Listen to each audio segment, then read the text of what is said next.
بارك سلاوین گرم و اونگلک بخیر هاتنا دمی لحف گهاندنا کردان کرد کنکشن. ابوي هيفيه كو ام كردان بجهين نائي كو سرحاتي و بويرن لجهان دقوم بيك جهورين داخل شمو جفيري جي استوديو دنج امريكا لواشنطن دي سي ديت قلب برنامج إيرودا أمريكي عرب و أوروبي لتركيا لتش بجاران دقرن جبو فاقو حاصلين سياسي لسوريا و أري أسد دي باندا جشار ديكتاتورين دورا خو ورقرا أمريكي جا سرك خو هل بجيرن و چما بتني دو بارتيين سياسي دا صلاة دارن سياسة النفط عراقي و هرما كردستاني نافروكي هف بيفينا كيا دقل تايبت مندكي كرد خوند كارن زانكوان لأمريكا چند بارا جه خوندنا خورا قرض و بيرا روشاوان چاوا دبا روشاوان آبوري خوند كاركا كرد لكرد كونكشن بحثي خودكا جارك دن سلاوين گرم بينرين كرد كونكشن لهفغاندنا كردان لا اسطنبولي وزير الدرفيا امريكي خانم هيلاري كلينتون دقل هفبرين خوين اوروبي وعرب جي سروكي سوري بشار اسد دخوازن دفج دسهلاتي بردا ومشتو مري دكن لسر فاغوهاستنين سياسي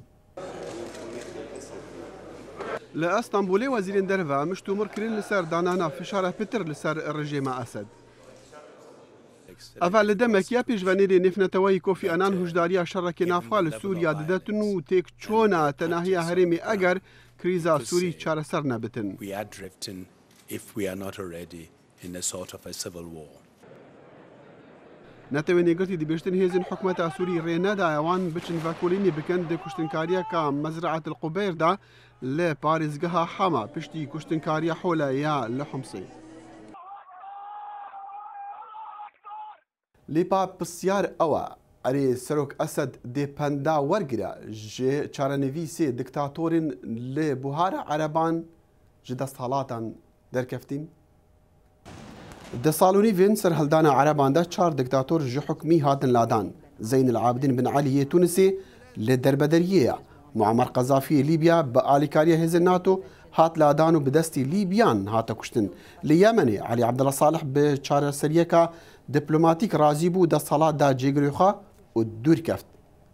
بيش كفتي ترين ديكتاتوري ديروكي حسني مباركي مصري كد زنداني هطا داوية جياني لي ديگال وان همو چارا نويسين وكهف بشار أسد سوري هطا نها خورا گرتيا بشار دي بكه و ديروكي وك يك جكو جرين بكومل ينگلي خواه دقل فيناجي تخمينا شارزان و ركابرين سوري جي نمونا يمني ديال سوريا سر بكافتن نا دادگه کرنا وكا مبارك و فاقو هاستنا دا صلاتي تيتا بر بحثو فاكولينا هناك دبلوماتي روش آفا لدمكي مايتي کرنا لشكري بشيوي ليبيا بباوريا وان دبلوماتان نبجارك راست بينا بو داوي آنينا خويناوي ترين سر هلداني لسوريا قالوا نمونا يمني ديال سوريا سر بقرا هندكارن باوريا خواب بدن بريكا فيسبوكي www.facebook.com/كورت يعني بريكا ايميل ما kurtconnection@voanews.com بينران ديمقراط وكوماري نا بارتيين سياسيين بالتنين الامريكا ليه بونا دو بارتيين دست حالا دار ودست بسر جيانا سياسية ولاتي دا قرتيا ديفي رابورت دا ما كرتا بحثكي ديروكي هيا و هلوستي وان دو بارتيان افانيزيكي صدو بينجي سالن كوماري و ديمقراط كنترولا سارا اسبي و كونغرسي ديكن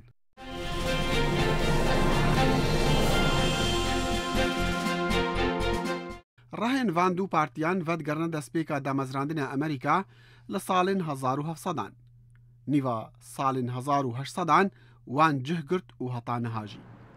لسات ساليا بيستي هر ايك جوان دو بارتيان سروكك هبو نونراتيا بنماو باوريا وان ديكن لسال 1908 سروك رونالد ريغن يه كوماري اجنديك بيروكر هطانها كوماري لدو ديچن پارتیا کوماری پارتیا حکومتا و بره باجا کم و بگشتی پشتوانیا اجنده پارێزیاران دکه. نافدار دموکرات فرانکلین روزولت لسال 1933 دمی خلای لامریکا ریفورم دی سیستم آبوری و جواکین حکومت دکرن بو پاراستنا چینین کریکارا. هر دموکراتان بزاف کریه آلیکاریا کارگران بکن و خونا امریکیان بجه بینن. او جی بریکا آلیکاریا کرینا خانیا و پشتوانیا خوینکار زانکویان و خلق بناف سالوه چویی. هر پارتیک جوانا چین جدا جداین جواکیان حتی اثنیکی جخورا رادیکیشن. خلقی کودنگ خود دنمه خورتن امریکینه، جنن، امریکیت افریقی و اسپانینه. پشتوانین کماریان خلقی کفنی عادتی و پارزیارین کریستیانن. لیبراستی ده سالن 1909 آنده هنگ گوهرتن بونا ده دنگدانا وان چینا ده.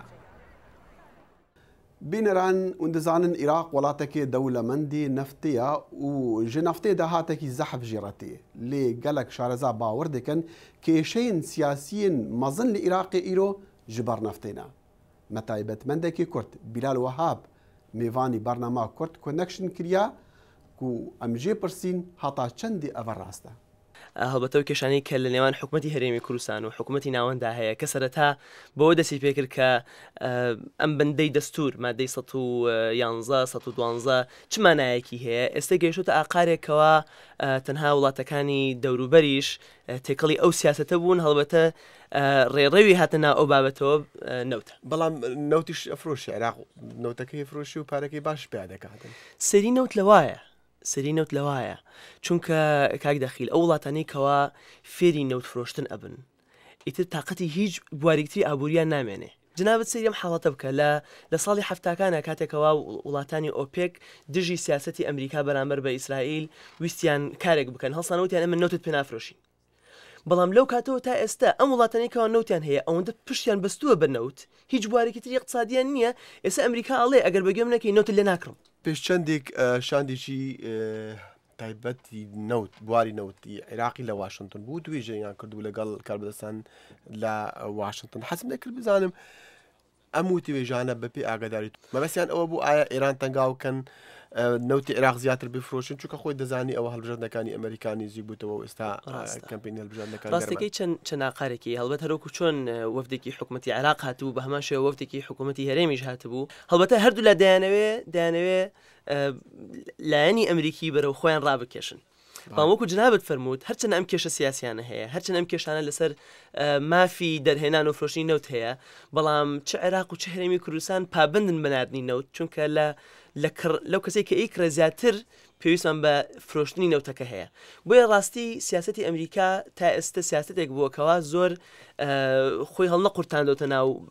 سیاسەتی عێراقی و لەم بوارە چکە لە هەردوو حاڵەتەکان نەوتی عێراق هەرێتە دەرەوە بۆی لە هەردوو حاڵەتەکە ئەمریکا قازانجێتی بۆیە خۆی بێدەنگ کردو بەڵام زەرێکی گەورەی داوە بە سیاسەتی ناوخۆی عێراق ئێستا ئەم کێشەیەکەوە لە نێوان هەرێمی کوردستان و لە نێوان بەغا هەیە ڕاستی کێشەیەکە توانام بڵێم ڕۆژ بە ڕۆژ خراپتر ئەبێ ئەم بۆ نمونە هەرێمی کوردستان ئەبێ نەوتەکەی بفرۆشی ئەو تا عێراقیش بە هەموو جۆرە ڕێگیری ئەکا لەو سیاسەتە ڕێگیری ئەکا لەو سیاسەتایی کەوا نەوتی هەرێمی کوردستان پێش بکەوێ بۆیە لە ئەنجامی شاوەتانی هەرێمی کوردستان بەرەو ئاقاری ترە ڕوا بۆ حەلی ترە گەڕێ یەک لەوانەوەیە کە ئێوێ دەواازەیەک لە ڕێی تورکیاوە بکاتەوە هەڵبەتە پشتبەستن بە تورکیا هەڵبەتە کردنەوەی دەواازەیەکی ترکارێکی باشە بەڵام مەترسیەکە لەوایە ئێمە بین دەرگای حکوومەتی فیدراڵی بەغدا بخەین بەڵام دەرگای تورکیا بکەینەوە ئەگەر دوو دەرگامان هەبێ باشە بەڵام ئەگەر هات و پەیوەندی خۆمان و پشتبەستنی خۆمان بە بەغا ببڕین بۆی کەوا بیگۆڕینەوە بە پشتبەستنمان بە تورکیا بڕا ناکەم ئەوە لە ماوەی دوورخایەنە لە قازانجی کورد بێ بەلە بینەران ئەف هەف پەیڤین بدرێژی لەسەر ماڵپەڕی دەنگی ئەمریکا www.voanews.com/کوردی و هەتا داویە مەها 4 نیسانە ئەفساڵ دەینێ لەسەر خوێندکارن زانکوێن ئەمریکی گەهشتە بلندترین ئاست $1 تریلیۆن و لە دەمێک و ڕێژەیە بێکاریە لە ئەمریکا 8% بلندترە دەرچوێن زانکۆیان ڕوبڕووی زەحمەتیان ئابووری دەبن و نکارن قەرزێن لەسەرخوا بدەن کەیت دەفی و ئەنجیلا میلەر دوو خوێندکارن زانکۆیە ئەمریکی بوون لە واشنگتن و خوێندنا خۆیان موزیکێ بە دومەهەی ئینانە ئەف دوو خانم بهیڤینە کاریش خۆڕا پەیدا بکن دوارێ موزیکیدا یان شانۆیە لێ چونکو ئەو بزەحمەتە ئەو دێ هەر کارێکی دی بکن زوو بەدەستێوان بکەبتن واندەین وەرگرتنە هەتا بکاربن خواندناخوا بەداوی بینن و هەر ئێک جوانە نزیکی $200,000 قەرزارە ئەمە شتێکی نادروستە باوەڕ ناکەم کە من بە دروستی لەمە تێگەیشت بم و باوەڕش ناکەم تێش بگەم تا ڕۆژی گەڕانەوەی قەرزەکان دێت. پشکا کار و کارداریە لە زانکۆیە ئەمریکی تایبەتمەند و خوێندکاران دگەینە هەف هەتا فێر بن چاوە ji xwara li karî bigerin. پەروەردە یەکێکە لە بەهاکانی من و من سێری ئەوەم نەکردووە کە ڕاستەوخۆ پەیوەندی بە دۆزینەوەی کارەوە هەبێت. خوێندنەکەم لە زانکۆی ئەمریکی زۆر لە کاردۆزینەوە گەورەتر بوو. لێ برێڤەبەرێ بەرنامە تەکنۆلۆژی لە زانکۆی حەز دەکاتن هەر خوێندکارێک باوەڕنامەی وەرگرتن کار بدەست بکەوتن.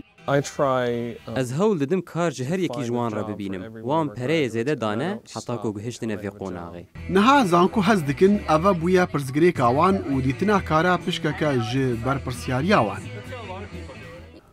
Kurd Connection xwendkareka Kurd mêvan kir û em jê pirsîn ka ji $1 trilyon ew çend qerzar e. والله حفازر وابزانه يعني زيادة لا والله كمل سرينو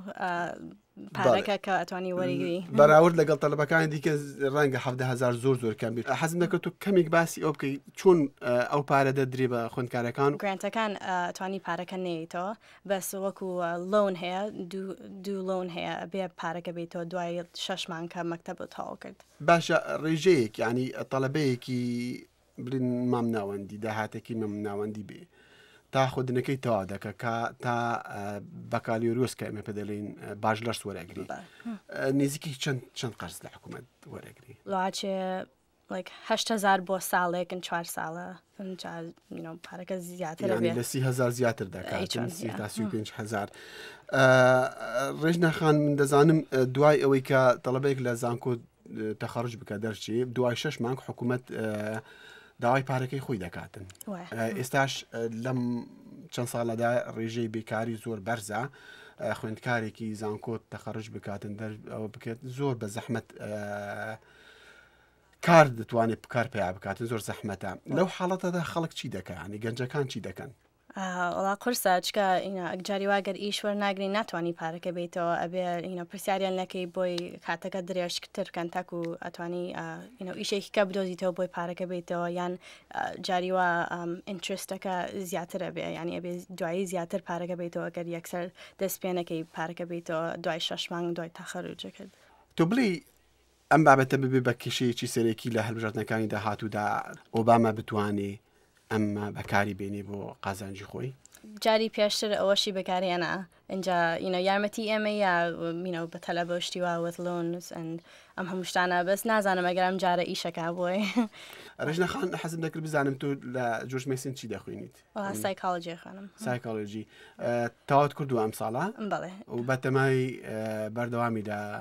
لە ماسترز بەڵێ لە جۆرج واشنگتن نەخوێنم. لە جۆرج واشنگتن ئاینی مەیجرەکە ئاینی هینە بۆ کاونسلینگە بێڵە عینەوە کوێنە شتووە. تۆ بیرەکەیتەوە چەند پارە دەبێ قەرزکەی بۆ ماستەر؟ بەڵێ چەند؟ وڵا چەند؟ 100,000 بۆم هەر ماسترزەکەم ینی دوای هەموو خوێندنەکەم تاوا کردووە 120,000 لە ناو قەرزارم. چەند ساڵێک ئیش بکەی لە ئەمریکا 120,000 پێیا دەکەی؟ وەڵا بۆ هەموو ژیانم. ئومیدوارم سەرکەوتوو بی و دوای ئەوەی کە مەسەرەکەت وەرگری ئیشێکی باش دەست بکەی بۆ ئەوەی بتوانی پارەکانی خۆت بدەیت. زۆر ساس. بینەرین لە هەفگەهاندنا کوردان کورد کونەکشن بەرنامەمە لەسەر مەلپەڕی دەنگی ئەمریکایە www.voinews.com/کوردی و ژی بیر ناکەن هون دەکارن ببن هەواڵێن ما لەسەر فەیسبووکێ ئەو ژی www.facebook.com/kurdconnection ئەvە ئیمێلامەیە kurdconnection@voinews.com هەتا لە هەفگەهشتنەکادی هەر شاد و بەختەوەر بن.